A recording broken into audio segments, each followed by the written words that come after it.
Good evening. आज electrostatic की चौथी क्लास है, ठीक है।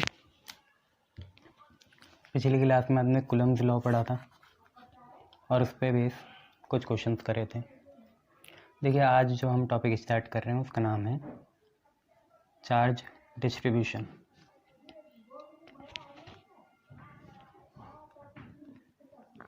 टॉपिक का नाम है चार्ज डिस्ट्रीब्यूशन।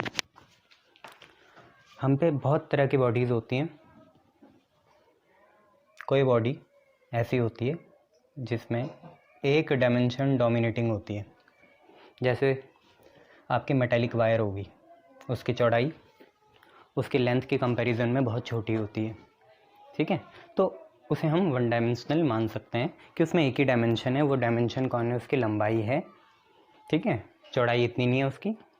या कोई शीट हो सकती है जो हमारी टू डायमेंशनल है, या कोई सॉलिड फिगर हो सकता है, जैसे आपका बॉक्स हो गया, क्यूब हो गया। तो ये थ्री डायमेंशनल फिगर हो सकता है। तो हम यहाँ पे चार्ज को कैसे कैसे डिस्ट्रीब्यूट कर सकते हैं ये हमें देखना है, ठीक है। तो बेसिकली हम सबसे पहली बात हमेशा यहाँ पे पॉजिटिव चार्ज ही दिखाएंगे। क्यों दिखाएंगे पॉजिटिव चार्ज? देखो, पॉजिटिव चार्ज मतलब, या पॉजिटिव चार्ज को शो करने से हमारा मतलब क्या है? मतलब ये है कि आगे जाके आपको पता चलेगा कि पॉजिटिव मतलब किसी चीज़ का जाना होता है और नेगेटिव मतलब किसी चीज़ का आना होता है। पॉजिटिव मतलब कोई ऐसी चीज़ है जिसका कुछ वो जा रही है, और नेगेटिव मतलब वो चीज़ आ रही है। तो जाते हुए हम उसे ऑब्जर्व करना चाहते हैं। आते हुए तो क्या है? आते हुए तो अपनी मैक्सिमम वैल्यू में आ जाएगी वो। जाते हुए वो जीरो से मैक्सिमम होते हुए जाएगी, और तभी हम उसे ऑब्जर्व कर सकते हैं। इसलिए हम हमेशा पॉजिटिव चार्ज लेते हैं, क्योंकि वो चीज़ पॉजिटिव से नेगेटिव जाती है, ठीक है। तो पॉजिटिव से वो जीरो से स्टार्ट करेगी और नेगेटिव में जाते जाते वो अपनी मैक्सिमम वैल्यू में आ जाएगी, ठीक है। तभी हम ऑब्जर्व कर पाएंगे। तो यहाँ पे चार्ज को देखो ऐसे डिस्ट्रीब्यूट कर सकते हैं। देखिए, शीट में ऐसे, ये सामने की शीट है, सामने का सरफेस है शीट का, तो ऐसे दे सकते हैं। और यहाँ पे भी हम बॉडी में दे सकते हैं ऐसे। अंदर नहीं जा सकता है ना, ये स्पेस है, फ्री स्पेस। आपको ये भी पता है कि चार्ज जो होता है Q only reside at the surface. Charge सिर्फ सरफेस में रहता है, फ्री स्पेस में एग्जिस्ट नहीं कर सकता। चार्ज इन फ्री स्पेस, या खाली जगह में, या वैक्यूम में, या एयर में कितना होगा? जीरो होगा, ठीक है। चार्ज हमेशा सरफेस में रहता है, जिसकी इसकी, जैसे इसके ऊपर सरफेस में है, इसके सामने वाली सरफेस में शीट होती है जैसे कागज़ का टुकड़ा, और इसके भी सरफेस में है, ठीक है। इनको डिफाइन करने के लिए हमने तीन तरह की चार्ज डेंसिटीज़ बनाई हैं। तो वन डायमेंशनल चार्ज डेंसिटी को हम लिखते हैं लैम्डा, और लैम्डा हमारी होती है लीनियर। लीनियर मतलब one dimensional charge density, linear या वन डायमेंशनल चार्ज डेंसिटी। देखिए, वन डायमेंशनल चार्ज डेंसिटी या लीनियर मतलब क्या हो गया? आपको भी पता है, डेंसिटी मतलब होता है समथिंग बाय डायमेंशन। हमेशा वॉल्यूम नहीं, एरिया भी हो सकता है, लेंथ भी हो सकता है। आज वो समथिंग चार्ज बनेगा, तो लैम्डा चार्ज अपॉन क्या हो जाएगा? लेंथ हो जाएगा। लेंथ जैसे वायर की हो गई है ना, lambda is charge upon length. आप यहाँ से यूनिट भी निकाल सकते हैं इसके, कूलम मीटर की पावर -1, या कूलम पर मीटर। तो आपको लैम्डा पता चल गया। ऐसे यहाँ पे सिग्मा होगा। सिग्मा होती है हमारी सरफेस या two dimensional charge density. Surface या टू डायमेंशनल चार्ज डेंसिटी। तो सिग्मा चार्ज अपॉन एरिया हो जाएगा, और एरिया अलग अलग चीज़ों का अलग अलग होता है, ठीक है। इसकी यूनिट बनाना चाहो तो कूलम मीटर की पावर -2 हो जाएगी, मतलब कूलम पर मीटर स्क्वायर। ऐसे यहाँ पे रो होता है, रो है ना। रो होता है आपका volume charge density, volume charge density. और ये आपकी 3D में यूज़ होती है, 3D फिगर में, सॉलिड फिगर में। तो रो हो जाएगा आपका चार्ज अपॉन वॉल्यूम, ठीक है। वॉल्यूम भी तरह तरह के सॉलिड फिगर की अलग होती है, और ये होगा कूलम पर मीटर क्यूब, ठीक है। Coulomb per metre cube. तो आपको पता चला 3 तरीके से हम चार्ज को डिस्ट्रीब्यूट कर सकते हैं, वाया लेंथ, वाया एरिया और वाया वॉल्यूम। और तीनों के लिए अलग अलग तरह की चार्ज डेंसिटी है। लैम्डा है लीनियर चार्ज डेंसिटी जो है charge per unit length, sigma आपका सरफेस चार्ज डेंसिटी है जो है चार्ज पर यूनिट एरिया, और रो आपका वॉल्यूम चार्ज डेंसिटी है मतलब चार्ज पर यूनिट वॉल्यूम। ठीक है, ये सारी चीज़ें हुई। इसके बाद थोड़ा सा मैं ये बता देता हूँ सरफेस एरिया होते क्या क्या हैं। सरफेस एरिया क्या क्या होते हैं, तो सरफेस एरिया सबसे पहले स्फीयर का देखते हैं। अगर स्फीयर का रेडियस r है तो ये होगा 4 पाई r स्क्वायर। ठीक है, अगर हमें सरफेस एरिया सिलेंडर का देखना है तो सिलेंडर का कर्व सरफेस एरिया होता है 2 पाई r l, l लेंथ है उसकी, है ना, या 2 पाई r h भी लिख सकते हो जो आपको लिखना है। ठीक है, स्फीयर हो गया, सिलेंडर हो गया, और आपके कोर्स में नहीं है बाकी चीज़ें, है ना। चलिए 3D में आपको, जैसे मैं बोलूँ आपको वॉल्यूम निकालनी है स्फीयर की, तो स्फीयर की आपको पता होनी चाहिए कितनी होती है वॉल्यूम, 4/3 पाई r क्यूब होती है। और अगर मैं सिलेंडर की बोलूँ तो सिलेंडर की होती है पाई r स्क्वायर h। तो ये सारी चीज़ें आपको पता होनी चाहिए। चार्ज डिस्ट्रीब्यूशन आपका इतना ही था। इसके बाद वो कंसेप्ट आ जाएगा जो मैं आपको बता रहा था, जो इसका बेस है कि पॉजिटिव से वो नेगेटिव जाता है ना। वो कंसेप्ट क्या है, उस कंसेप्ट का नाम है इलेक्ट्रिक फील्ड।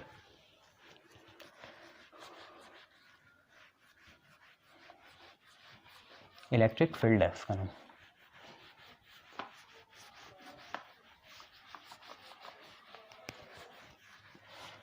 तो देखिए इलेक्ट्रिक फील्ड क्या चीज़ है। तो इलेक्ट्रिक फील्ड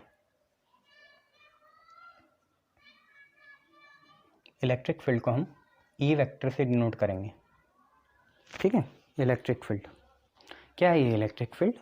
तो जल्दी से हम एक काम करते हैं, यहाँ पे एक चार्ज बनाते हैं और उस चार्ज का नाम है सोर्स चार्ज है। क्या होता है सोर्स चार्ज? सोर्स चार्ज वो चार्ज है जो इलेक्ट्रिक फील्ड को प्रोड्यूस करता है। तो सोर्स चार्ज वो है जो प्रोड्यूस करता है इलेक्ट्रिक फील्ड को। और एक और चीज़ होगी टेस्ट चार्ज, आपको दिख तो नहीं रहा वो अभी, पर उसे डिनोट क्यू नॉट से करेंगे, जब उसका मौका आएगा तो आपको दिखेगा भी टेस्ट चार्ज। तो टेस्ट चार्ज क्या होता है? विच एक्सपीरियंस इलेक्ट्रिक फील्ड, जो इलेक्ट्रिक फील्ड को एक्सपीरियंस करता है या जिस पे फोर्स लगता है। आप इसे ऐसा भी बोल सकते हो जो इलेक्ट्रिक फील्ड को एक्सपीरियंस करता है, या ये भी बोल सकते हो जो फोर्स को एक्सपीरियंस करता है। ठीक है, अब देखिए सोर्स चार्ज। तो देखिए इलेक्ट्रिक फील्ड का पता कैसे चलता है, इससे नहीं पता चलेगा कि सोर्स चार्ज खुद ब खुद है, तो इसे कभी भी पता नहीं चलेगा कि भाई मेरे पे इलेक्ट्रिक फील्ड होती भी है या नहीं होती है। ठीक है, इलेक्ट्रिक फील्ड का पता चलता है अगर कोई टेस्ट चार्ज हो उससे। ये टेस्ट चार्ज वही चीज़ है, एक ऐसा बच्चा हर स्कूल में होता है, हर क्लास में होता है, जिसको सब बुली करते हैं पर ये किसी को बुली नहीं करता, इसको सब छेड़ते हैं, ये किसी को छेड़ने की हिम्मत नहीं रखता, वो टेस्ट चार्ज है। मतलब टेस्ट चार्ज एक ऐसी चार्ज है जिस पे सब फोर्स लगाएंगे, जिसको सब इलेक्ट्रिक फील्ड एक्सपीरियंस करा सकते हैं, पर ये किसी पे फोर्स नहीं लगाएगा और ना ये किसी को इलेक्ट्रिक फील्ड एक्सपीरियंस कराएगा। ठीक है, तो टेस्ट चार्ज यहाँ आने को हुआ, पर हुआ क्या, इसने इस पर फोर्स लगा दिया। अच्छा, इसने इस पर फोर्स लगा दिया। अब फोर्स हमने पहली क्लास में देखा था, फोर्स किसी फील्ड की वजह से निकलता है, और ये जो टेस्ट चार्ज है रेस्ट में है, क्योंकि यूनिट आप पढ़ रहे हो electrostatic.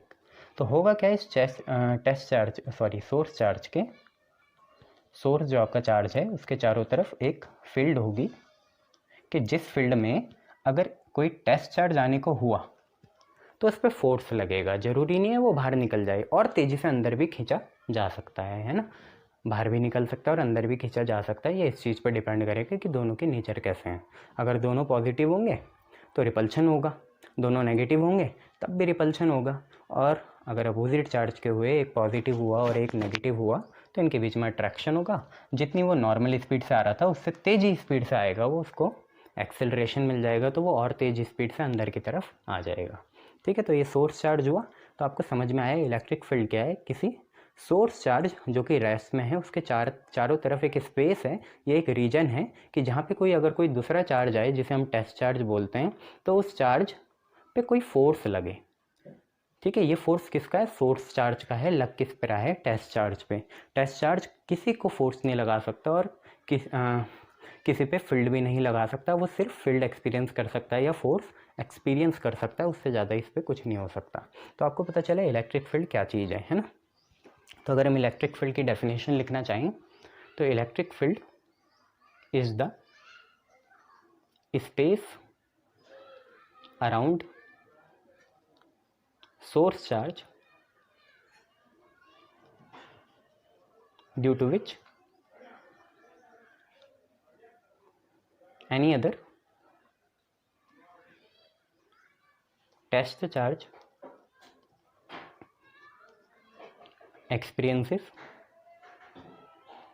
a force, experiences a force। ठीक है, तो आपको समझ में आया इलेक्ट्रिक फील्ड है क्या। इलेक्ट्रिक फील्ड सोर्स चार्ज के चारों तरफ का वो रीजन है कि जहाँ पे कोई दूसरा टेस्ट चार्ज आए तो उस पर क्या लगे, फोर्स लगे, है ना। इसकी भी लिमिट होगी, ऐसा नहीं है कि हर जगह है, ठीक है, ये है। चलिए फिर इसके बाद अगर आपको इलेक्ट्रिक फील्ड समझ में आ गया तो इलेक्ट्रिक फील्ड होता क्या है। तो आपने सुना force experience by a test charge होता है। तो इलेक्ट्रिक फील्ड की जो फॉर्मूला होता है वो होता है F by test charge Q naught. Electric field is F by Q naught. Let us say थोड़ी देर के लिए क्यू नॉट यहाँ फिक्स हो गया और इनके बीच की डिस्टेंस है आर। तो ऑब्वियसली इनके बीच में कुछ फोर्स लगेगा, आपको भी पता है वो फोर्स कितना होगा, 1/4 पाई एप्सिलॉन नॉट।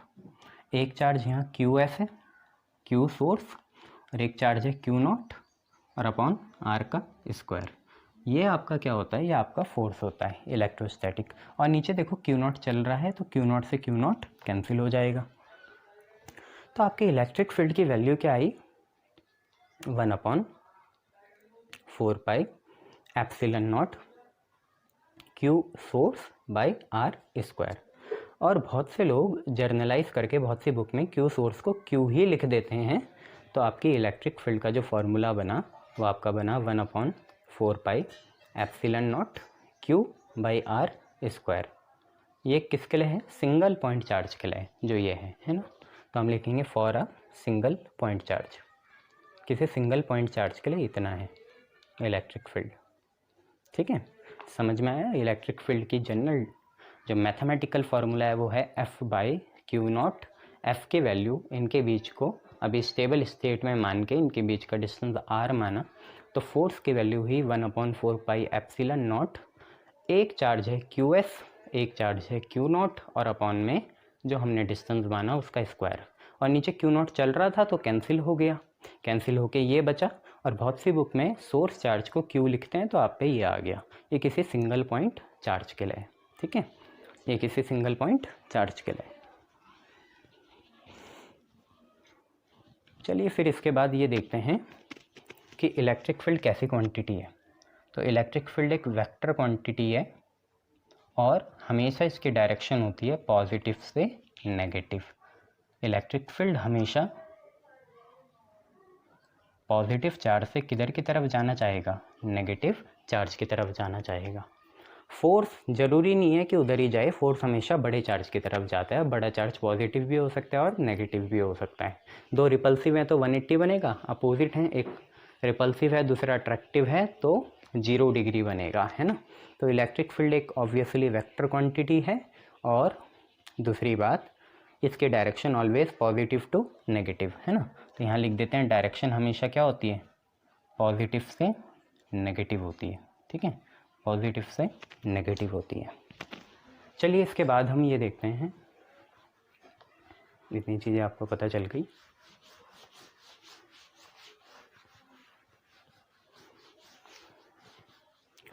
कि एसआई यूनिट क्या होगी इलेक्ट्रिक फील्ड की। तो इलेक्ट्रिक फील्ड एक डिराइव क्वांटिटी है, फंडामेंटल तो है नहीं, यहीं से बनाएंगे, न्यूटन पर कूलम।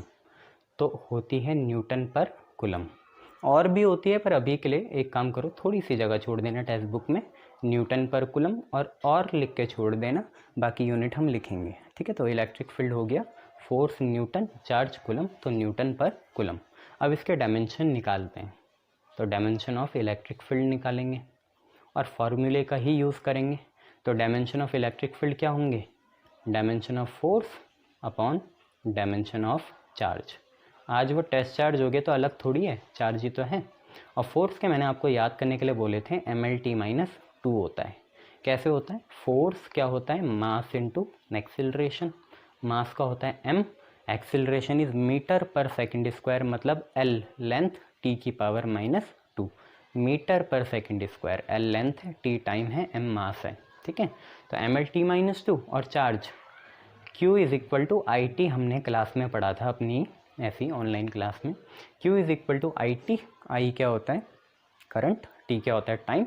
I को लिखते हैं a एम्पियर, t को लिखते हैं t, तो इसकी unit I m l a की पावर -1 और t की पावर देखो कितनी आएगी, माइनस, ये ऊपर जाएगा तो -1 होगा, -2 पहले से है तो +2 नहीं होगा, ऐड होगा, तो t की पावर कितना हो जाएगा? -3, -2 और 1, -1 -3 हो जाएगा। ठीक है, ये न्यूटन पर कूलम हो गया, ये सारी चीज़ हो गई। चलिए देखिए, इलेक्ट्रिक फील्ड के बाद अब मैं आपको एक चीज़ से इंट्रोड्यूस कराना चाहूँगा। वो चीज़ क्या है?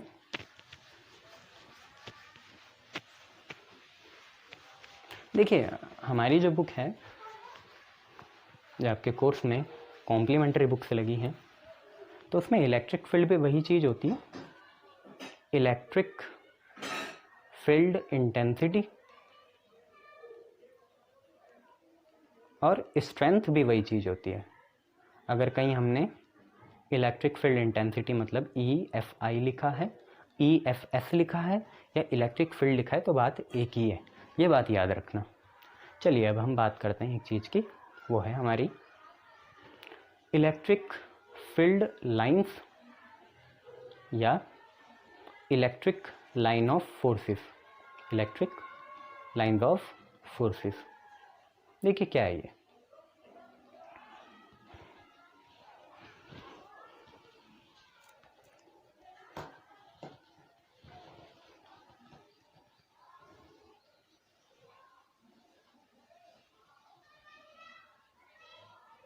ठीक है, हम बात कर रहे थे इलेक्ट्रिक फील्ड लाइंस या इलेक्ट्रिक लाइन ऑफ फोर्सेस की।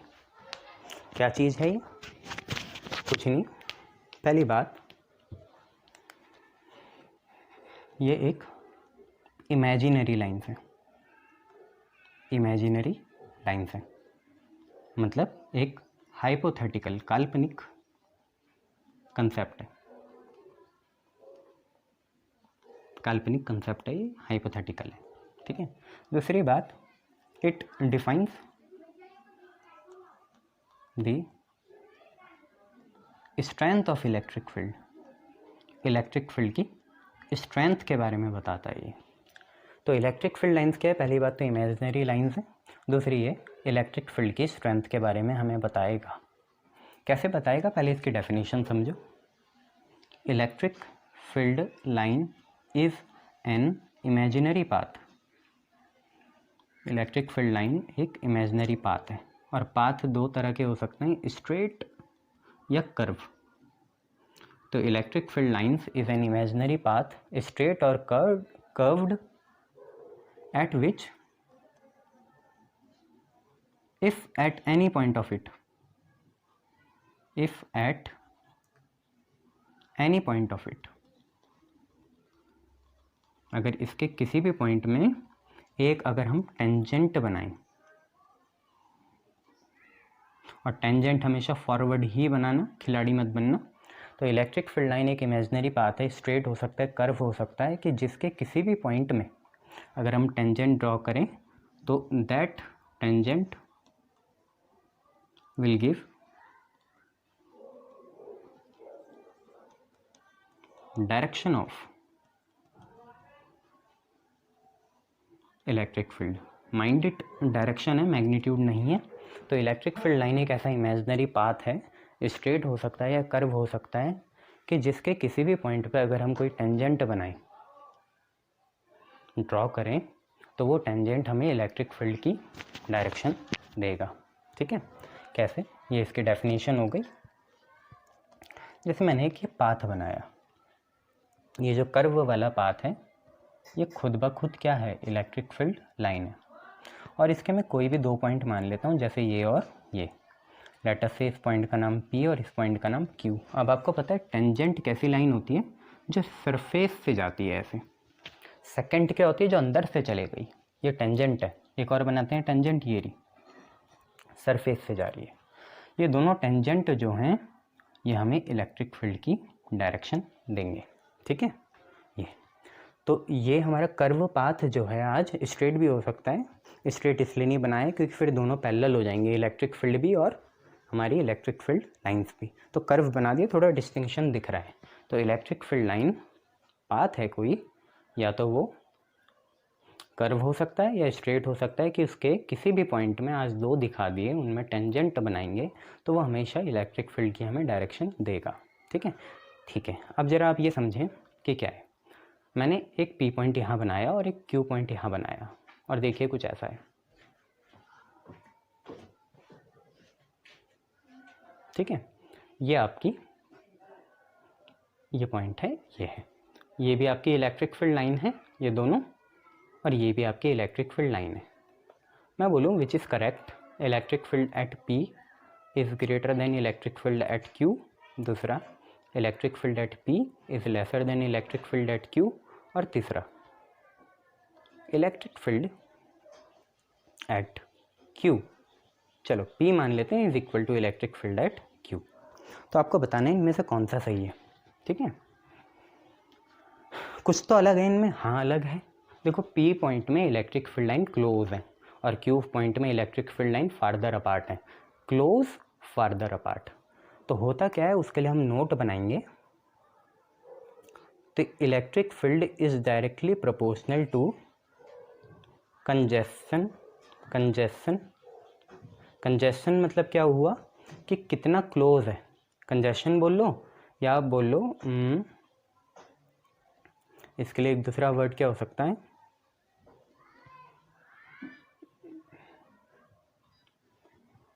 एक तो कंजेशन हो गया इसके लिए, है ना, और डेंसर बोल लो आप, तो समझ जाओगे कितनी डेंस है। तो देखो यहाँ डेंस ज़्यादा है, यहाँ कंजेस्टेड ज़्यादा है, और वहाँ कंजेस्टेड कम है, और डेंसर क्या है, कम है। मतलब जितनी इलेक्ट्रिक फील्ड लाइन डेंस होगी, घनी होगी, क्लोज होगी, या जितनी कंजेस्टेड होगी उतनी इलेक्ट्रिक फील्ड ज़्यादा होगी। तो आप देखो यहाँ पे ज़्यादा क्लोज है, क्लोज भी लिख सकते हो, है ना, क्लोजनेस, कंसेप्ट समझना है। तो जितनी ज़्यादा क्लोज होगी वहाँ की इलेक्ट्रिक फील्ड ज़्यादा होगी। तो आप सब बता सकते हैं P में क्लोज है तो P की इलेक्ट्रिक फील्ड Q से क्या होगी, ज़्यादा होगी, ठीक है। यह है। चलिए एक और चीज़ मैं आपको बताना चाहूँगा इलेक्ट्रिक फील्ड लाइंस के लिए। आपने ये तो देख लिया, अब देखिए इलेक्ट्रिक फील्ड लाइंस के लिए एक नई चीज़ क्या आई। देखिए नोट करके लिखते हैं, electric field lines doesn't prefer to pass through insulator. Electric field line insulator से पास होना नहीं चाहेगी, इंसुलेटर से पास ही नहीं होना चाहिए, ठीक है। इसका मतलब क्या हुआ कि अगर मैं दो चीज़ें बनाऊँ यहाँ पे, कि जैसे यहाँ पे हमने कोई मटेरियल रखा है, यहाँ पे भी रखा है, ठीक है। इस मटेरियल का नाम लेटर से A, इसका नाम B, और यहाँ पे पॉजिटिव चार्ज, यहाँ पे नेगेटिव चार्ज, यहाँ पे पॉजिटिव चार्ज, यहाँ पे नेगेटिव चार्ज। इलेक्ट्रिक फील्ड जो होती है पॉजिटिव से कहाँ जाती है, नेगेटिव। इलेक्ट्रिक फील्ड पॉजिटिव से कहाँ जाएगी, नेगेटिव। इलेक्ट्रिक फील्ड पॉजिटिव से कहाँ जाएगी, नेगेटिव। बस कुछ गड़बड़ी है। क्या हुआ आपको ये तो समझ में आ गया, इलेक्ट्रिक फील्ड पॉजिटिव से कहाँ जाएगी, नेगेटिव जाएगी। पर इलेक्ट्रिक फील्ड का जाना ना जाना इस चीज़ पे डिपेंड करेगा कि इलेक्ट्रिक फील्ड लाइन इस A या इस B से पास भी होना चाहिए या नहीं होना चाहिए। अगर इलेक्ट्रिक फील्ड पास ही नहीं होगी तो इस A पॉइंट पे इलेक्ट्रिक फील्ड कितनी हो जाएगी, 0 हो जाएगी, है ना, या B पे 0 हो जाएगी। तो हमें ये देखना है कि हुआ क्या, कि यहाँ से तो इलेक्ट्रिक फील्ड लाइन पास हो गई और इनसे डाइवर्ट हो गई, ऐसे, ये ऐसे, यहाँ से तो पास हो गई अंदर से और यहाँ से डाइवर्ट हो गई। तो आप समझ सकते हैं मैंने यहाँ लिखा हुआ है कि इलेक्ट्रिक फील्ड लाइन इंसुलेटर से पास होना नहीं चाहिए। इसका मतलब यहाँ से तो पास नहीं हो रही है, यहाँ से पास हो नहीं पा रही, इसका मतलब बी जो होगा आपका क्या होगा, इंसुलेटर होगा, इसलिए इससे पास नहीं हो रही। और ए आपका क्या होगा, कंडक्टर होगा। आप ऐसे भी समझ सकते हैं कि ए के अंदर से लाइन गुजर रही है तो इलेक्ट्रिक फील्ड ए की जीरो तो नहीं हो सकती, पर बी की ज़रूर जीरो होगी। बी की इलेक्ट्रिक फील्ड क्या हो जाएगी, जीरो हो जाएगी। क्यों? क्योंकि भाई जब फील्ड ही नहीं गुजरी तो इलेक्ट्रिक फील्ड एग्जिस्ट नहीं कर सकती। दूसरी बात, इतना आपको समझ में आया, इलेक्ट्रिक फील्ड जीरो हो गई, ठीक है। चलिए, इतना समझ में आया। अच्छा, मैं ये कहना चाह रहा था कि जहाँ पे इलेक्ट्रिक फील्ड जीरो होती है ऐसे पॉइंट्स को बोलते हैं न्यूट्रल पॉइंट। ज्योग्राफी में भी होते हैं न्यूट्रल पॉइंट, जहाँ पे ग्रेविटेशनल एनोमली होती है, जहाँ पे ग्रेविटेशनल फील्ड कितनी होती है, जीरो, जैसे सेंटर ऑफ द अर्थ। ऐसे यहाँ पे भी न्यूट्रल पॉइंट बना क्योंकि यहाँ पे इलेक्ट्रिक फील्ड कितनी थी, जीरो थी। चलिए, इतना आपको समझ में आ गया। एक और चीज़ है, नोट कि two electric field lines are always parallel, हमेशा पैरेलल होंगी, and can't intersect each other, एक दूसरे को इंटरसेक्ट नहीं कर पाएंगी, एक दूसरे को इंटरसेक्ट नहीं कर पाएंगी, ठीक है। ऐसा क्यों है, तो ज़रा देखो, मान लो कि ये दो इलेक्ट्रिक फील्ड लाइंस आपस में इंटरसेक्ट कर गई, ये दो इलेक्ट्रिक फील्ड लाइन आपस में इंटरसेक्ट कर गई, मान लो कॉमन पॉइंट बन गया P। अब इस P पॉइंट में एक टेंजेंट तो ऐसे बन सकती है ये, और एक टेंजेंट ऐसे बन सकती है नहीं ये, और एक पॉइंट के लिए दो इलेक्ट्रिक फील्ड की डायरेक्शन आप खुद ही बताओ पॉसिबल नहीं है। इसलिए इलेक्ट्रिक फील्ड लाइन हमेशा पैरेलल होगी और एक दूसरे से इंटरसेक्ट नहीं कर पाएगी, क्योंकि कॉमन पॉइंट के लिए एक ही इलेक्ट्रिक फील्ड होगी, दो हो नहीं सकती, because at the point of intersection two tangents can be drawn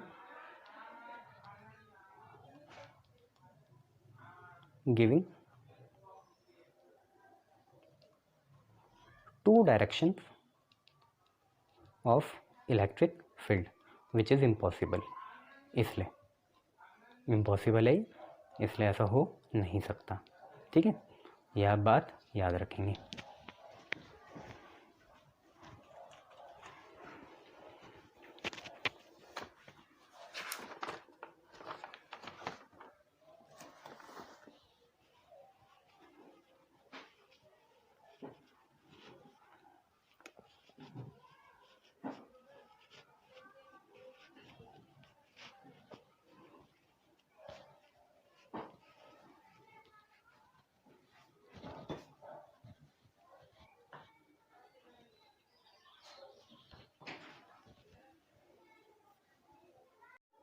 चलिए देखिए, तो इसके बाद हमें ये देखना है कि कुछ और प्रॉपर्टीज़ निकल सकती हैं इलेक्ट्रिक फील्ड लाइंस की या नहीं।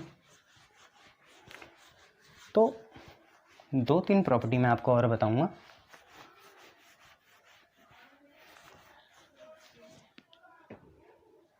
तो पहली प्रॉपर्टी तो ये है कि अगर कोई कंडक्टर हो,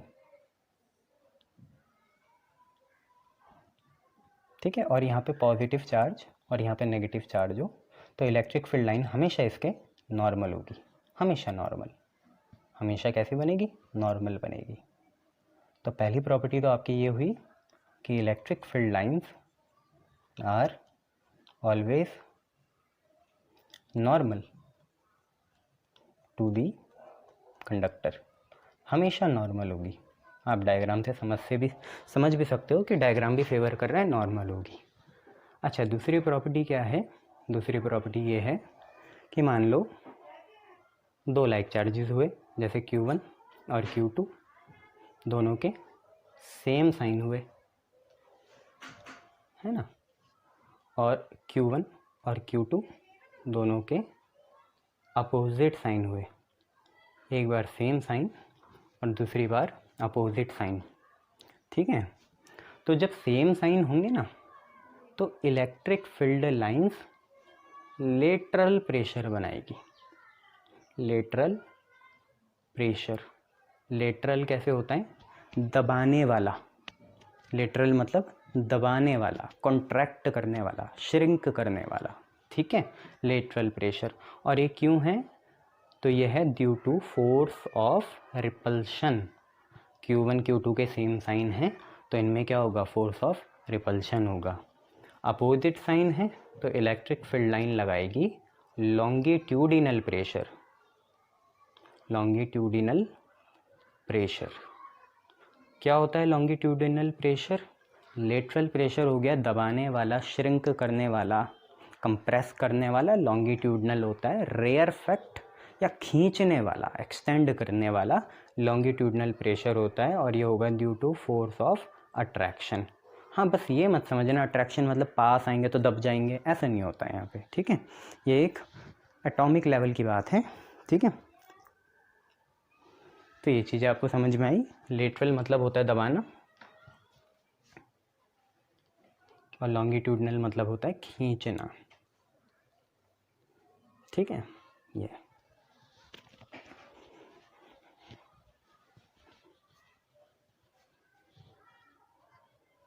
चलिए फिर इसके बाद अब हम बात करेंगे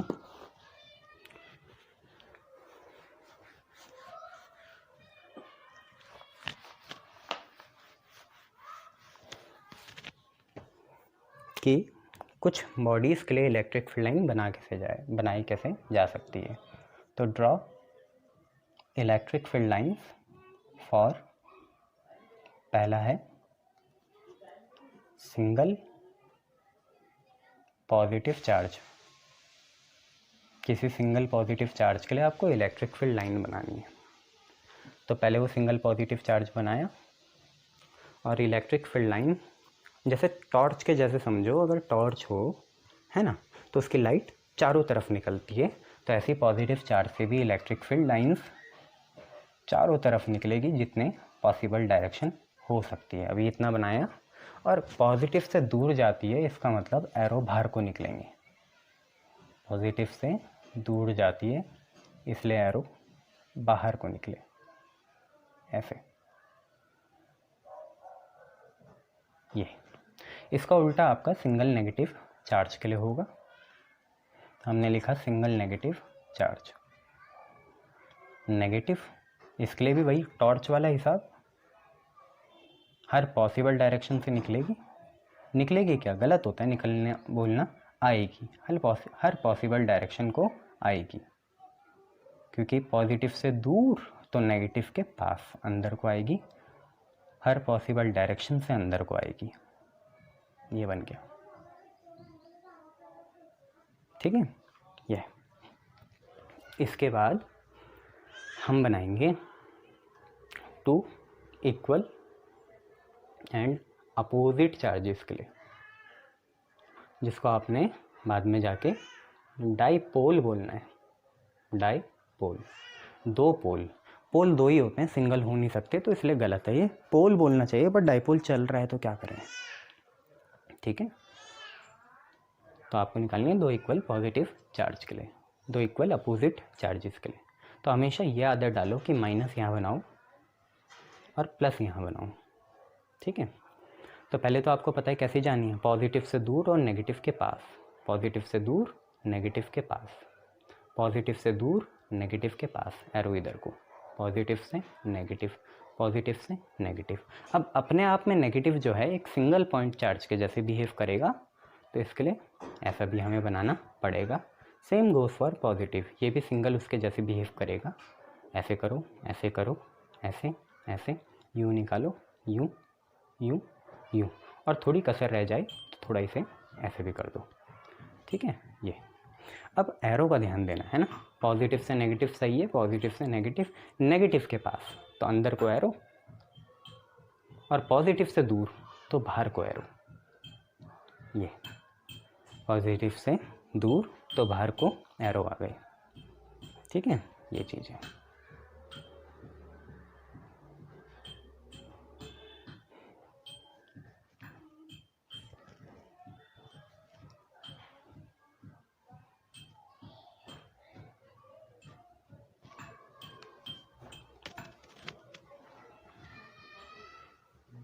तब तक मैं इंक भर लेता हूँ, बना लो आप इसे।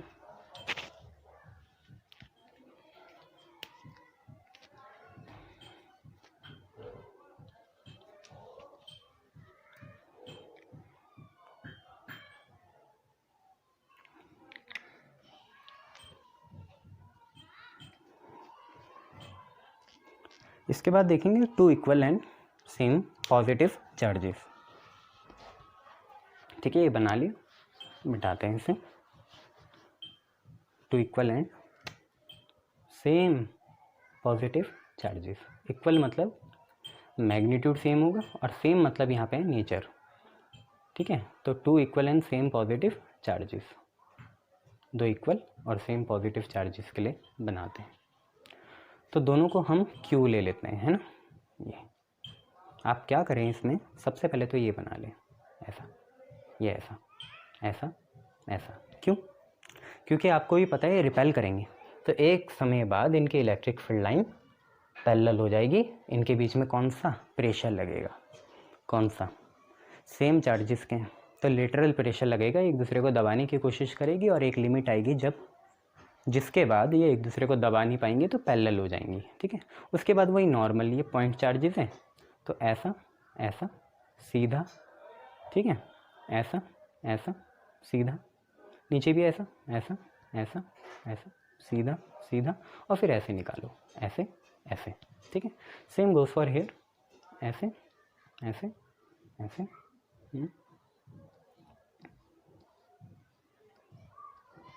ऐसे निकाल दी, तो ये हो गया। ठीक है, और पॉजिटिव से दूर जाती है तो सबके एरो बाहर को निकल गए।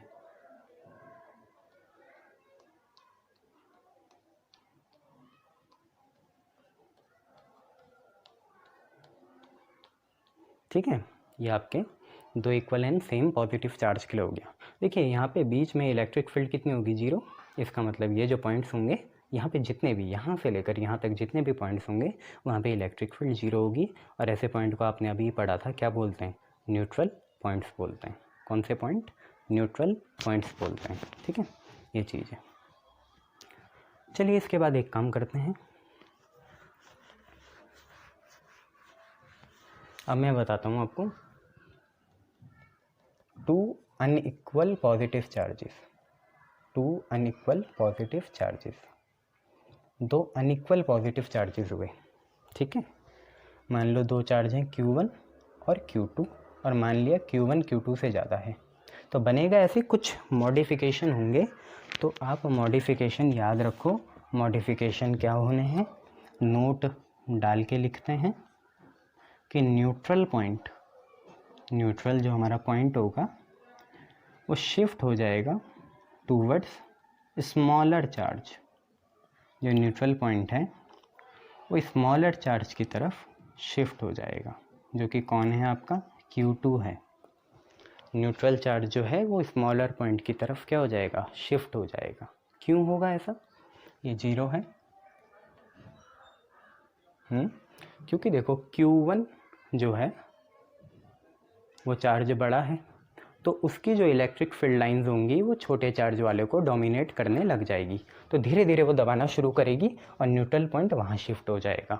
ठीक है, धीरे धीरे दबा के वो वहाँ ले जा लेगी, जिसका चार्ज बड़ा उसकी इलेक्ट्रिक फील्ड डोमिनेट करेगी और वो छोटी वाली को उधर की साइड भेज देगी, है ना, ड्रिफ्ट कर देगी। तो अगर आप बनाओगे Q1 और यहाँ पे छोटा सा Q2, ठीक है, छोटा छोटा बना लेंगे, इधर Q1 और एक Q2, तो न्यूट्रल पॉइंट इधर को शिफ्ट होगा, है ना। तो हमें थोड़ा ऐसा बनाना पड़ेगा, यूँ, ये ऐसा, इधर शिफ्ट हो गया न्यूट्रल पॉइंट। और हो सके तो आप इनकी सिमेट्री बराबर रखना ऊपर नीचे वालों की। फिर आपको पता ही है कि ऐसे ऐसे करना पड़ेगा आपको, ये ऐसा, ये, ठीक है, ऐसे। ये न्यूट्रल पॉइंट है, यहाँ इलेक्ट्रिक फील्ड 0 होगी और पॉजिटिव से दूर जाती है तो सबके लिए बाहर निकलेगी।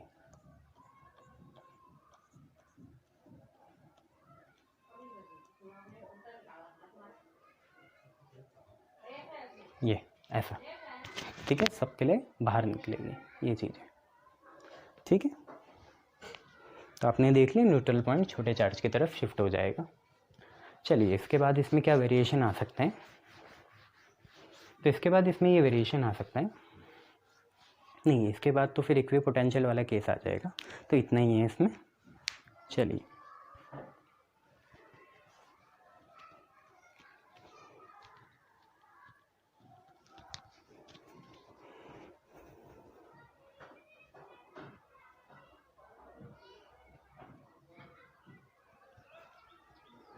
फिर इसके बाद हमारा नया टॉपिक आ गया इलेक्ट्रिक डाइपोल। न्यूमेरिकल अब आपके कल होंगे, कल भी हमने न्यूमेरिकल करे थे, कल आज और कल। तो नया चीज़ है इलेक्ट्रिक डाइपोल।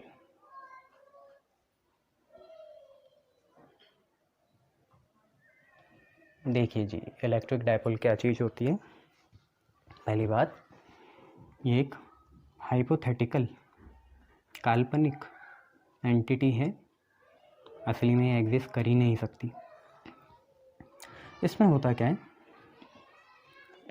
ये एक तरह का सिस्टम है। It is the system of two equal and opposite charges separated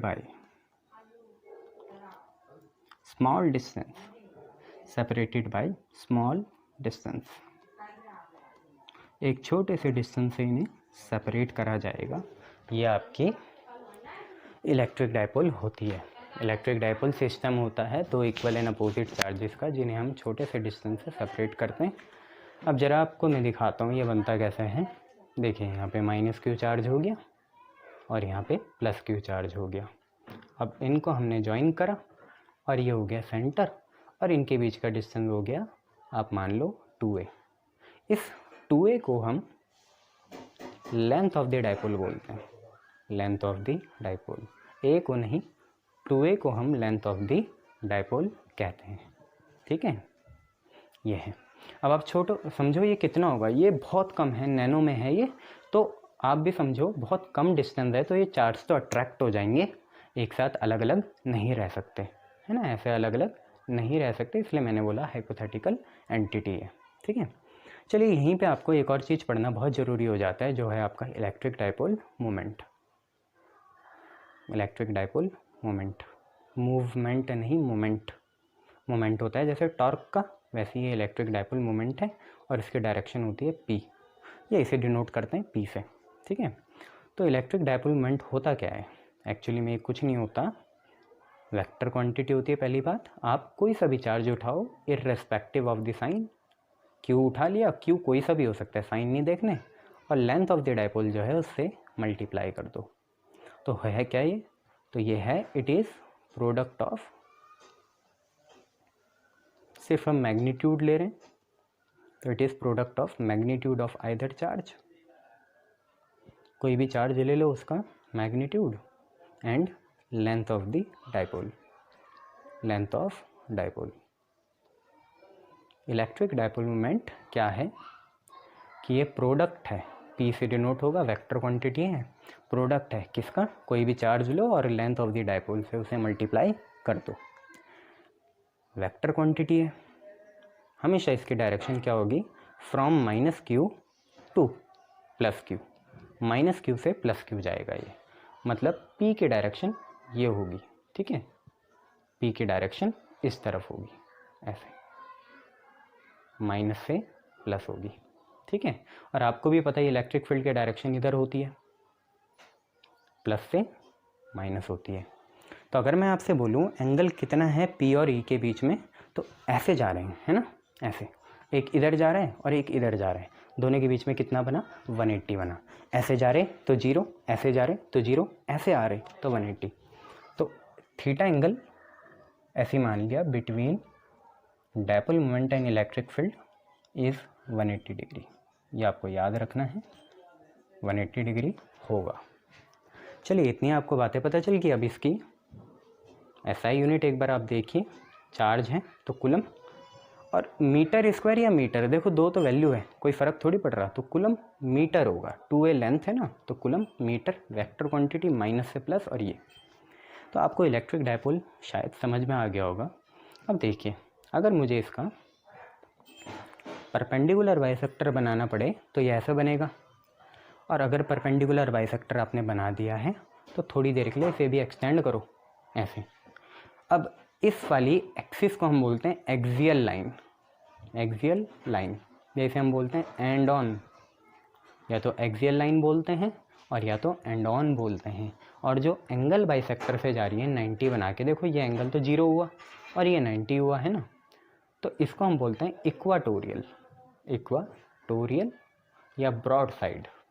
या तो इक्वाटोरियल बोलो और या तो क्या बोलो, ब्रॉड साइड बोलो, दोनों बातें सही हैं। या तो इक्वाटोरियल बोलो या ब्रॉड साइड बोलो, जो एंगल बाइसेक्टर है और जो आगे एक्सिस को कंटिन्यू कर रहा है उसे एक्सियल लाइन या एंड ऑन बोलेंगे।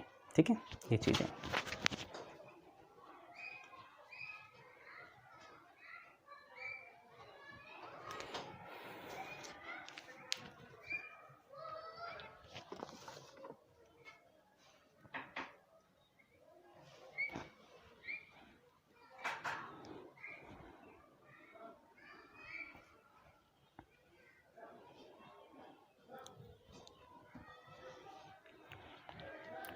चलिए 2-3 बातें और इसी के अंदर, इलेक्ट्रिक डाइपोल के अंदर। वो पहली बात तो यह है कि आइडियल डाइपोल क्या होगा। आइडियल डाइपोल, सबसे बढ़िया डाइपोल क्या होगा, आइडियल डाइपोल। तो आइडियल डाइपोल ये होगा कि जिसका ये 2a और भी छोटा हो जाए।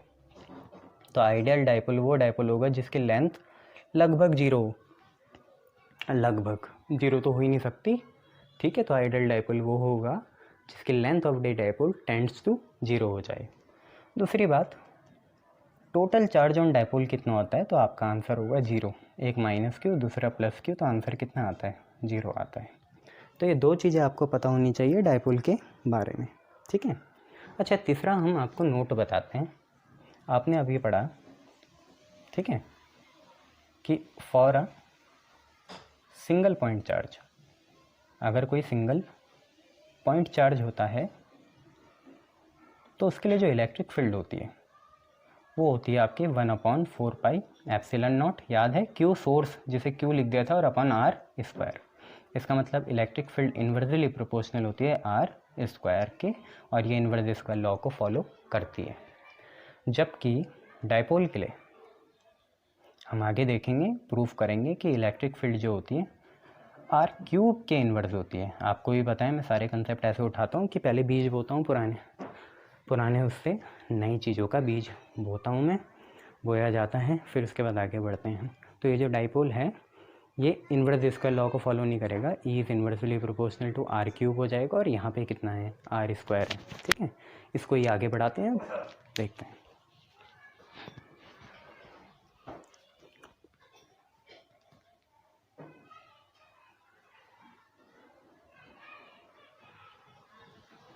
चलिए,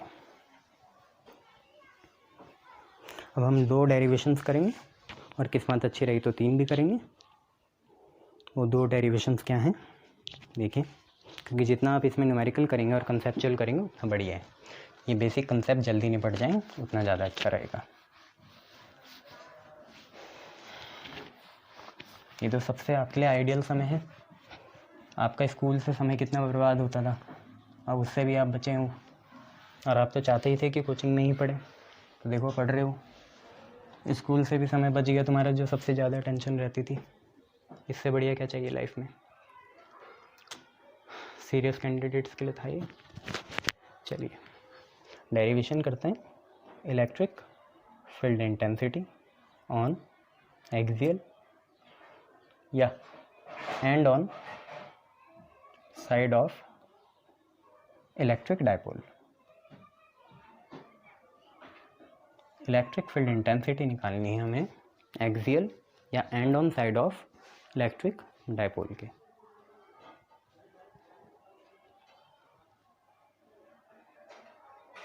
axial or end on side of dipole, electric dipole के, ये हमें निकालना है, ठीक है। चलिए कैसे करेंगे, तो पहले डाइपोल माना जाएगा। मान लो कि यहाँ पे हमने डाइपोल बनाया, और आपको आदत होनी चाहिए यहाँ पे माइनस क्यू, कुछ दूरी पे plus Q charge, centre O, total length 2a, और ये मिड पॉइंट है O, तो इतना हो जाएगा A, और ये भी हो जाएगा आपका A। ठीक है, इतना हो गया है ना, A और A। ये इसके बाद हम क्या करेंगे, इसकी एंड ऑन या एक्सियल लाइन बनाएंगे। तो एंड ऑन या एक्सियल लाइन ये हो गई। ठीक है,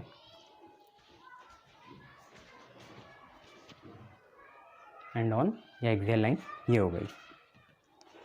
अब इसके बाद क्या करेंगे, ये एक्सियल लाइन बहुत आगे तक जा रही है, यहीं पे एक P पॉइंट मान लेंगे, और आपका मेन मकसद इस डेरिवेशन का यही है कि आपको इस P पॉइंट में इलेक्ट्रिक फील्ड इंटेंसिटी पता करनी है। Electric field intensity P point पे पता करनी है, जो P पॉइंट एक्सियल लाइन में है, और इस P पॉइंट की सेंटर से दूरी R है। कितनी है? R। हमेशा ऑब्जर्वेबल पॉइंट की सेंटर से डिस्टेंस, हमेशा सारी डिस्टेंस सेंटर से ही देखेंगे, और R आज ऑब्जर्वेबल पॉइंट की जो डिस्टेंस है वो कितनी है? R है। ठीक है, सॉरी R है।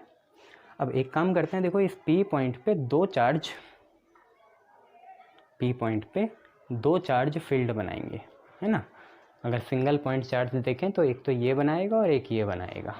तो पहले इन्हें नोटेशन कर देते हैं, इसे A मान लेते हैं और इसे कितना मान लेते हैं? B। और हम बोलेंगे P जो हमारा पॉइंट है उस पे B पे जो चार्ज है वो भी एक फील्ड बनाएगा, और A पे जो चार्ज है वो भी एक फील्ड बनाएगा। ठीक है, तो एक काम करते हैं, A वाली जो फील्ड है, मतलब -Q वाली जो फील्ड है, उसे E1 मान लेते हैं, E बेस में 1, और इस वाली को E2 मान लेंगे। ठीक है, तो हम स्टार्ट करते हैं।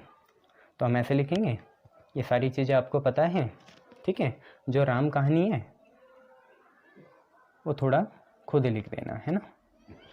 क्या क्या वो राम कहानी है कि कंसीडर अ डाइपोल AB। चलो पहली बार तो मैं ही लिखा देता हूँ, है ना। ये ऐसे लिखेंगे, consider a dipole AB having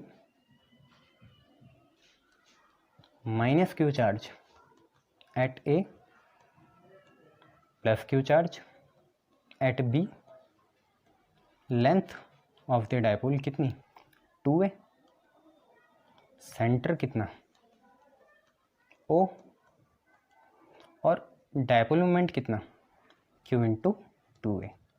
ये राम कहानी थी कि एक डाइपोल कंसीडर करो AB having -Q charge at A +Q charge at B, length of the dipole आपकी 2a, सेंटर O, और डाइपोल मोमेंट आपका Q × 2a।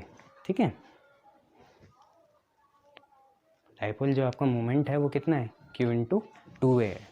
ठीक है, इसके बाद कंसीडर, पहली बात तो ये हुई, दूसरी है consider a point P at a distance. पहले consider a point P at axial line such that P का डिस्टेंस O से OP आपने माना R। अब मैं चाहूँगा आप 2-3 चीज़ें निकालें। पहले तो -Q चार्ज की P से दूरी निकालें। -Q चार्ज मतलब A। ठीक है, तो आपसे मैं पूछ रहा हूँ A चार्ज से P की दूरी मतलब AP। ठीक है, अब AP निकालने के बहुत तरीके हैं, AB और BP, पर BP नहीं पता, पर ये पता है हमें OP, और OP में OA जोड़ सकते हैं, तो AP की वैल्यू होगी AO या OA + OP। देखो O गया तो AP बचेगा, AO में OP, AO में OP, AP बनेगा। अब AO कितना है? A से O भाई A है, और OP कितना है? R है, तो ये बना A + R या R + A। ठीक है, तो R + A ही लिख देते हैं इसे। ठीक है, तो OP + AO लिख देते हैं, सिमिट्री रहेगी। अब आप इस चार्ज की भी वैल्यू बताओ BP। पहले भी आपसे बोला था BP पता ही तो नहीं है, नहीं तो सारी बातें हो जाती।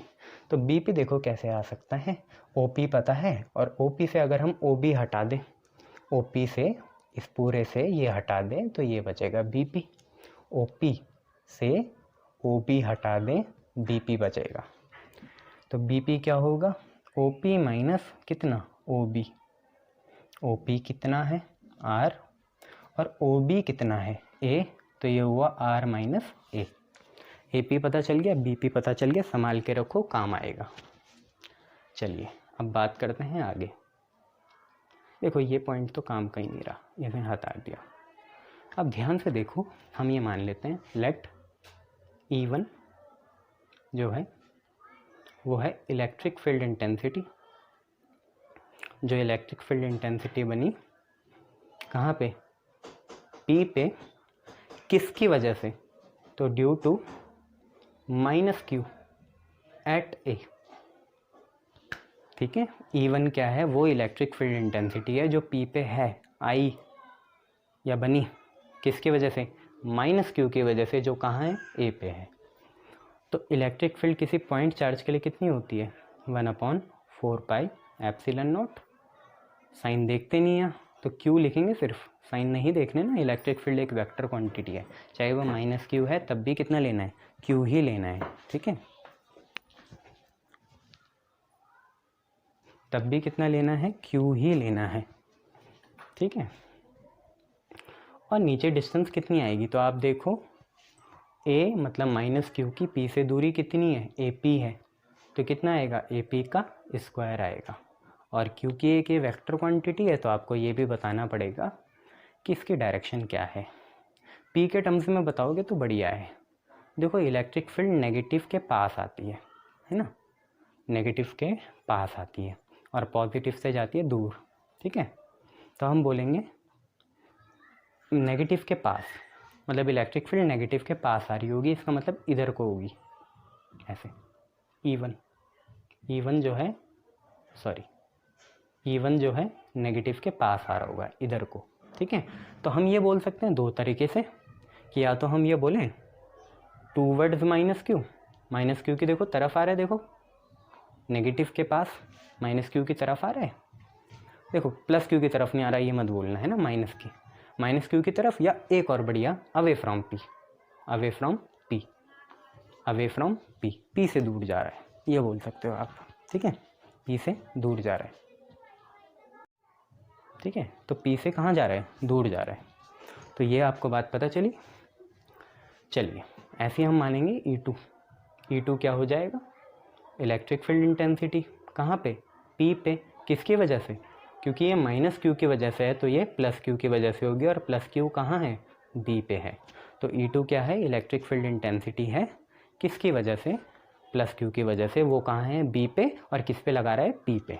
ठीक है, तो थोड़ा इसे ऐसे बना लेता हूँ यूँ। ठीक है, सही रहेगा। अब हमें इसकी डायरेक्शन लिखनी है, तो डायरेक्शन क्या होगी, पहली बात देखो पॉजिटिव से दूर जाएगा तो अवे फ्रॉम B,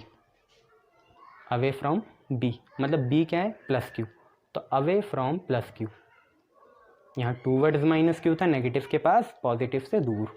और देखो B से भागेगा, प्लस Q से भागेगा तो P की तरफ ही तो जाएगा, तो P की तरफ गया और निकल गया आगे, तो ये आ गया E2। ठीक है, ये भाग रहा है, ये पास आ रहा है ना, कन्वेंशन है, कोई इधर से देखेगा उसे उल्टा दिखेगा, है ना। अवे फ्रॉम ये, और टूवर्ड्स कितना, टूवर्ड्स P। अब ये चीज़ें आपको समझ में आ गई। अब आप खुद ही देखिए इनके बीच में कितना एंगल है, 180 डिग्री का है। कितने डिग्री का एंगल है, 180 डिग्री का है। ठीक है, 180 डिग्री का एंगल है, और हमें ये देखना है कि बड़ा कौन है। ठीक है, तो आप ये देखो, पहले तो E2 की वैल्यू लिखनी पड़ेगी। तो देखो क्या है, 1/4 पाई एप्सिलॉन नॉट, साइन से मतलब नहीं तो Q, और E2 जो है B की वजह से है, और कहाँ तक है, P तक, तो आप लिखोगे BP का क्या स्क्वायर लिखोगे, है ना।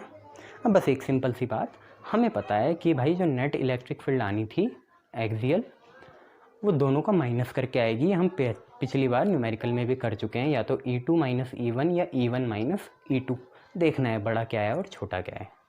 तो सिंस आपको ये पता है कि ये जो है इन्वर्सली प्रोपोर्शनल होता है R स्क्वायर के, इससे आप क्या समझे, इससे मैं देखो इतना समझा कि जो हमारा E है वो बड़ा तब होगा जब ये आर क्या हो, छोटा हो। जितना आर बड़ा होगा उतना ई क्या होगा, छोटा, और जितना आर छोटा हो जाए उतना ई क्या हो जाएगा, बड़ा। आप ये बताओ ए पी बड़ा है या बी पी, ए पी बड़ा है या बी पी, प्लस वाला बड़ा है या माइनस वाला। तो इसमें कोई दो राय नहीं होनी चाहिए कि सिंस आर प्लस ए का होल स्क्वायर जो है वो ग्रेटर है आर माइनस ए के होल स्क्वायर से। आर प्लस ए का जो होल स्क्वायर है वो आर माइनस ए के होल स्क्वायर से ज़्यादा है। आर प्लस ए आपका क्या है, ए पी, और आर माइनस ए आपका क्या है, बी पी। ए पी का स्क्वायर और बी पी का स्क्वायर। तो आपको ये पता चल गया कि भाई आर प्लस ए का होल स्क्वायर या ए पी का होल स्क्वायर जो है बड़ा है। अगर ये बड़ा हुआ तो इसकी ई1 छोटी होगी। अगर ये बड़ा हुआ, ए पी बड़ा हुआ, तो ये ई1 क्या होगा, छोटा, क्योंकि कैसा रिलेशन है, इनवर्स। तो ए पी बड़ा तो ई1 क्या होगा, छोटा, और अगर ई1 छोटा हो गया तो ई2 क्या होगा, बड़ा होगा, क्योंकि ई2 का बी पी जो है वो इससे ए पी से क्या है, छोटा है। तो जितना ये छोटा होगा उतना ही इसकी इलेक्ट्रिक फील्ड क्या होगी, दूसरे से बड़ी होगी। तो कुल मिला के बात यही है, रिवाइंड करके देख लेना कि ई2 ई1 से क्या है, बड़ा है, क्योंकि ई2 का डिस्टेंस क्या है, छोटा, और ई1 का डिस्टेंस क्या है, बड़ा। तो ई2 बड़ा और ई1 छोटा, क्योंकि इसका डिस्टेंस छोटा और उसका डिस्टेंस बड़ा। तो therefore E2 is greater then E1. इसमें तो कोई दो राय नहीं थी कि माइनस करना था, इसमें कोई दो राय नहीं थी कि माइनस करना था, पर किसको किससे करना था तो आज पता चल गया हमें। ई2 को ई1 से माइनस करेंगे, मतलब ई1 नेगेटिव हो गया। अब आपको पता चल गया जो आपका ई एक्सियल आने वाला था, तो ई एक्सियल कैसे आएगा, कुछ नहीं करना, ई2 को ई1 से क्या कर देना है, माइनस कर देना है, ई2 माइनस ई1 कर देना है। आप ये बात याद रखोगे ना, ए पी कितना है, R plus A, B P कितना है, आर माइनस ए है। ठीक है, अब मैं यहाँ पे मिटा रहा हूँ। तो देखिए ये मिटाया, और डायग्राम की भी बलि देनी पड़ेगी, मिटा दिया। ठीक है, डायग्राम मिटा दिया। बस एक छोटी सी चीज़ ये लिखेंगे कि ये जो पी पॉइंट था, इसमें आपको पता है ना ई2 कहाँ जा रहा था, टूवर्ड्स पी, अभी नहीं है ये, है ना, इसकी तरफ आया होगा फिर वहाँ गया होगा, और ई1 भाग रहा है। देखो ये तो देखने की बातें हैं। अब एक्सियल कहाँ जाएगी, देखो एक्सियल मतलब एक्सिस में ही रहेगी, तो उस पर दो चॉइसें हैं, या तो ई2 की तरफ जाए या ई1 की तरफ जाए। तो कन्वेंशन क्या बोलता है बुक में कि जो बड़ी इलेक्ट्रिक फील्ड है उसकी तरफ इसे भेज दो। तो बड़ी इलेक्ट्रिक फील्ड ई2 है, तो ई जो हमारा एक्सियल होगा, ई जो हमारा एक्सियल होगा वो ई2 की तरफ होगा। अब आपको पता चल गया ई एक्सियल है कितना, क्योंकि दोनों के बीच में कितना एंगल है, 180 डिग्री का है। तो ई एक्सियल, ए एक्स लिख रहा हूँ अभी मैं, है ना, चलो पूरा लिख लेता हूँ, बुरा मत माने करो तुम लोग। तो ई एक्सियल है ई2 माइनस ई1। ठीक है, E2 minus E1, E2 minus E1 है। चलिए देखिए, तो ई2 तो ये रहा और ई1 ये रहा। समझदार लोग क्या करेंगे, समझदार लोग ये देखेंगे कि कॉमन क्या है दोनों में, है ना, कॉमन क्या है दोनों चीज़ों में। तो देखिए, क्या आपको दिख रहा है क्यू कॉमन है, हाँ जी क्यू कॉमन है, बाहर निकाला। क्या आपको दिख रहा है 4 पाई एप्सिलॉन नॉट भी कॉमन है, 1/4 पाई एप्सिलॉन नॉट, तो 1 ये रहा और 4 पाई एप्सिलॉन नॉट ये रहा। ये Q/4 पाई एप्सिलॉन नॉट दोनों में कॉमन है। अब अंदर की बात यह है कि E2 में बचा BP नीचे की साइड, तो 1/BP का स्क्वायर, और वहाँ बचा 1/AP का स्क्वायर, BP का स्क्वायर और AP का स्क्वायर बचा। आप दोबारा इसे मल्टीप्लाई कर दो भाई, वही आएंगी दोनों चीज़ें। ठीक है, वैल्यू डालो जी, BP कितने हैं, R माइनस है, तो Q/4 पाई एप्सिलॉन नॉट 1 कितना होगा, R माइनस ए का होल स्क्वायर माइनस 1 यहाँ पे होगा R प्लस ए का होल स्क्वायर, R माइनस ए का होल स्क्वायर, और इधर हुआ R प्लस ए का होल स्क्वायर। ठीक है, BP और AP।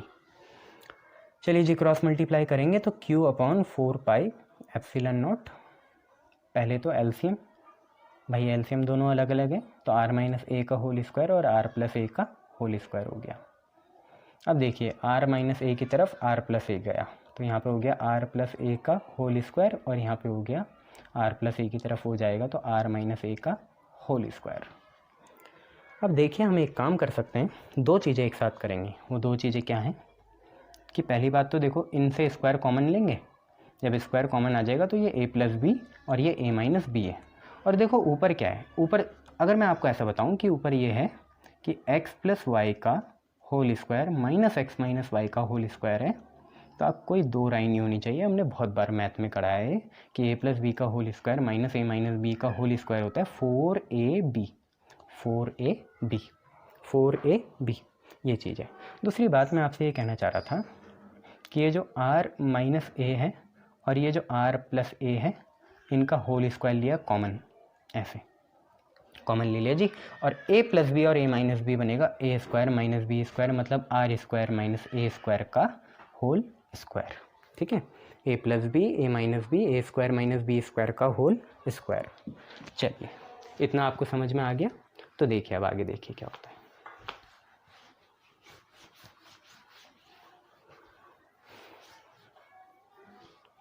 देखिए आगे क्या है, अब यही है, आगे बढ़ाते हैं। तो ई एक्सियल बराबर Q upon 4 pi epsilon not. अब देखिए यहाँ पे देखिए r प्लस ए का होल स्क्वायर और r माइनस ए का होल स्क्वायर जब बीच में माइनस होगा, ठीक है, r प्लस ए के होल स्क्वायर और r माइनस ए के होल स्क्वायर के बीच में माइनस होगा, तो ऐसा कुछ होगा और 4xy बचेगा, मतलब 4 लिखा, x की जगह कौन आया r और y की जगह कौन आया a, तो 4ra होगा। और नीचे तो आपको पता ही है कितना है, R square minus A square का होल स्क्वायर, ये है। ठीक है, अब मैं आपको एक बात बताना चाहता हूँ, आप अपने डायग्राम में देखना कि जैसे ये माइनस क्यू था, ये प्लस क्यू था, ये सेंटर ओ था, ये छोटा सा डिस्टेंस था ए, ये छोटा सा डिस्टेंस ए, और सेंटर ओ से ये बहुत ज़्यादा था आर। तो ये जो आर है ना, ये किलोमीटर तक हो सकता है, बहुत ज़्यादा हो सकता है, पर आपको पता है डायपोल की लेंथ भाई नैनोमीटर में फ्लक्चुएट करती है। तो आप बताओ 10 किलोमीटर से मैं अगर 1 नैनोमीटर हटा भी दूँ तो उसे ज़्यादा कोई फ़र्क पड़ने वाला नहीं है। तो हम ये भी लिख सकते हैं, since dipole is short, dipole अगर शॉर्ट है, बहुत छोटा है, तो R square minus A square जो है ना, R square minus A square जो है, ये आर जो होगा ये किलोमीटर मीटर इन चीज़ों में हो सकता है, और ए होगा माइक्रोमीटर नैनोमीटर। तो भाई क्या फ़र्क पड़ेगा, 10,000 से आप 1 पैसा भी निकाल लो तो क्या फ़र्क पड़ता है। तो R square minus A square को नियरली इक्वल टू हम आर स्क्वायर ही लिखेंगे, ए को कर देंगे नेगलेक्ट, क्योंकि कुछ फ़र्क नहीं है, तो ए स्क्वायर को हमने नेगलेक्ट कर दिया। और जैसे ही आप ए स्क्वायर को नेगलेक्ट करोगे तो आप पे ई एक्सियल जो है वो आप पे आएगा Q upon 4 pi epsilon not, साथ में ऊपर तो मत करना भाई नेगलेक्ट, नीचे करते हैं ना। नेगलेक्ट मतलब क्या है, ऐसा थोड़ी है कि जीरो कर दिया, नेगलेक्ट मतलब यह है कि इन दोनों को सब्ट्रैक्शन से आर स्क्वायर को ज़्यादा कोई फ़र्क नहीं पड़ेगा। तो R square minus A square जो था वो आपका कितना बन गया, आर स्क्वायर, ये जो R square minus A square था ये आपका आर स्क्वायर बन गया, और बाहर तो स्क्वायर चल ही रहा है, देखो ये। अब होगा क्या, अब होगा ये, तो Q लिखेंगे 4 पाई एप्सिलॉन नॉट लिखेंगे, 4RA लिखेंगे, अपॉन देखो R की पावर 4 लिखेंगे। ठीक है, R की पावर कितने लिखा, 4 लिखा, तो हुआ क्या, R से एक पावर कैंसिल हो गई। ठीक है, R से एक पावर क्या हो गई, कैंसिल हो गई। अब जब R से एक पावर कैंसिल हो गई तो फाइनल चीज़ यहाँ है, जब इधर लिखते हैं ना फाइनल चीज़, तो आपका ई एक्सेल क्या आ गया, ई एक्सेल आपका ऐसा आ गया 1/4 पाई एप्सिलॉन नॉट अपॉन में आर क्यूब। ठीक है, अब ध्यान से देखो इधर क्या बच रहा, क्यू बच रहा और 4a बच रहा, क्यू बच रहा और 4a बच रहा।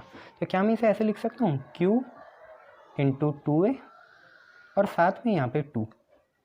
देखो कुल मिला के ऊपर क्या है, 4AQ है, यहाँ से देखो कितना है 4AQ, 4AQ, वहाँ पे भी 4AQ है, पर Q इंटू 2a आपने पहले देखा था, Q इंटू 2a होता है डायपोल मोमेंट, तो इसे P लिख सकते हैं। तो 2P लिखा अपॉन में 4 पाई एप्सिलॉन नॉट, और ये हो गया R cube, 2P upon 4 pi epsilon naught R cube.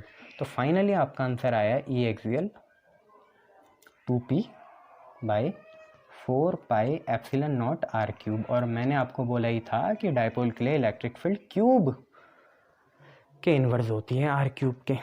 अब अच्छे स्टूडेंट की जैसे यहाँ पे डायरेक्शन भी देंगे, तो एक्सियल किधर को जा रहा है, टूवर्ड्स E2, टूवर्ड्स E2। और आपको भी पता है, मैंने बोला था कि ये वाली डायरेक्शन दूर नहीं है, ये है टूवर्ड्स P, टूवर्ड्स E2 या टूवर्ड्स P। तो ये आपका ख़त्म होता हुआ। आज के लिए इतना काफ़ी है। Thank you.